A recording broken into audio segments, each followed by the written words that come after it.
যোগাযোগটা পায়, বিপদ আপদে একজনের পাশে দাঁড়ানো। আমরা সিদ্ধান্ত নিয়েছিলাম আমাদের উত্তরায় বসবাসরত কুমিল্লাবাসীর প্রিয় সংগঠন কুমিল্লা সোসাইটি উত্তরা এর উদ্যোগে প্রথম প্রতিষ্ঠাবার্ষিকী ও ইফতার মাহফিল অনুষ্ঠিত হয়েছে। গত 17 মার্চ সোমবার উত্তরা একটি আধুনিক রেস্টুরেন্টে এই অনুষ্ঠানের আয়োজন করা হয়। প্রথমে সোসাইটির সেক্রেটারি কারি মোহাম্মদ সেলিমের পরিচালনায় হাফেজ কারি আব্দুস শাকুরের কণ্ঠে কোরআন তেলাওয়াতের মাধ্যমে অনুষ্ঠান শুরু হয়। অনুষ্ঠানে সভাপতিত্ব করেন গণপ্রজাতন্ত্রী বাংলাদেশ সরকারের মাননীয় সিনিয়র সচিব ABM শাহজাহান। এ সময় বক্তব্য রাখেন সোসাইটির সাংগঠনিক সম্পাদক সাইদুল বাশার, দপ্তর সম্পাদক জাহাঙ্গীর আলম সম্রাট ও সহ-সভাপতি জসিম উদ্দিন।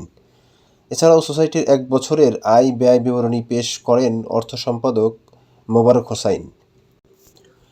অনুষ্ঠানের প্রধান অতিথি ও সভাপতির সমাপনী বক্তব্য শেষে দোয়া ও মোনাজাত পরিচালনা করেন বিশিষ্ট আলেমে দ্বীন মুফতি জুনায়েদ কাসেমি।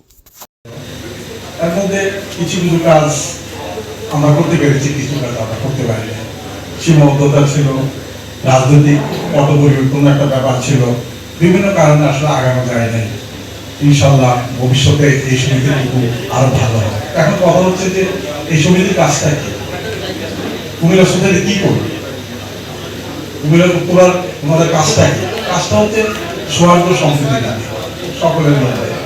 আমরা যারা এখানে বসবাস করি আমাদের সৌহার্দ্য একটা সম্প্রীতি দাবি, আমাদের মধ্যে পারস্পরিক অগ্রগামী থাকার তৌফিক দান করেন।